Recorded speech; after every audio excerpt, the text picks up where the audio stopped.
Wow! So for today's video, samahan niyo ako magngit-ngit mga kanani. Okay, kasi may nangyari ngayong araw na to. Ito nangyari sa akin, bali 2 times na to nangyari sa akin. Bali yung araw na to, siguro dyan, tapos na nangyari na yan kasi naglinis na ako eh.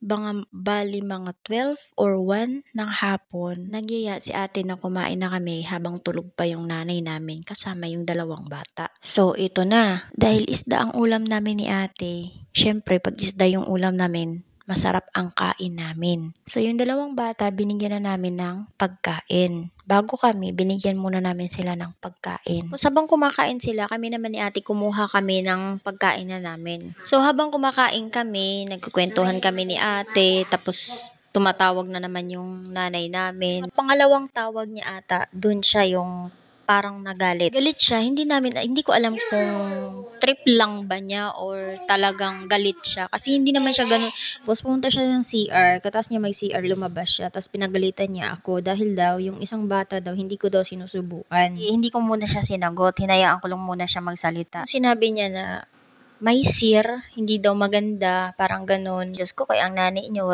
diri na nagpapirde, nagrason-rason na aklogod. Akong ginrason sa iya, kay nano nga mali. Mali nga, tutduan mo an imo anak para magsarili kumaon. Aniya karuyag, pakakaunan mo na ang duha nga bata, tapos, kahuman sa duha nga bata, kami naman. Di ang nanay niyo kasi sumagot na naman. Sagot ko, hindi okay kasi katas ng bata kumain, malikot na, hindi na kami makakain ng maayos.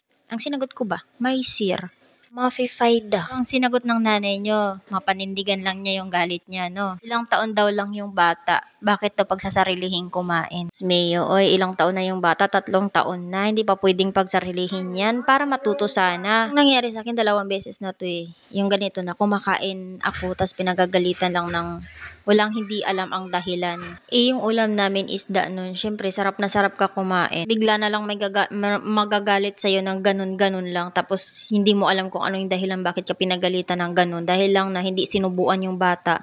Pero kaya naman magsariling kumain. Yung problema ko minsan sa amo ko kasi, pag may makita siya na mali sa paningin niya o kaya magselos siya, hindi namin alam, hindi ko siya maintindihan minsan eh. Hindi ko alam kung nagsiselos siya kasi inuuna, kumakain naman kami, kumakain din naman yung mga bata. Yung parang gusto niya uunahin naman yung mga anak na, oo naman, uunahin talaga yung mga anak niya, yung alaga namin, kailangan din naman unahin yun. Pero ang ginagawa kasi namin, para makatipid naman kami sa oras at mabilis naman yung magtrabaho, magsabay-sabay na lang kami kumain ng mga bata. Yun na lang ang ginagawa namin para kahit pa paano, may naman kami. May kunting oras na matitira para umupo. Yun sana. Kasi ang gusto niyang mangyari, uunahin yung bata kumain. Katas ng bata nung kumain kami naman. Problema kasi, yung mga bata pag tapos na kumain, syempre naglalaro na yan. Hindi na yan uupo. Kaya minsan, sinasabay na lang namin sila sa pagkakain namin para hindi kami yung kakain, susubo, o kaya maghahabol sa 2 bata. Tas kakain din naman kami.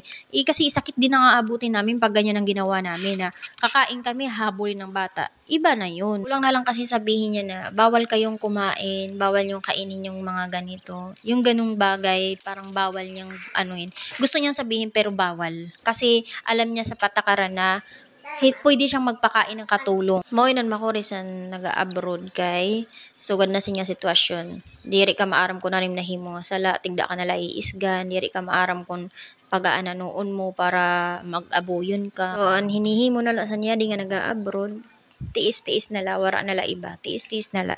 Tiis na lang para sa pangarap mo para sa mga anak mo. Yun na lang ang nagagawa ng isang OFW na hindi alam kung bakit nagkakasala sa mga amo nila. Kasi iba ang tingin nila sa ating mga katulong. Yun lang, sa susunod ulit mga kanani.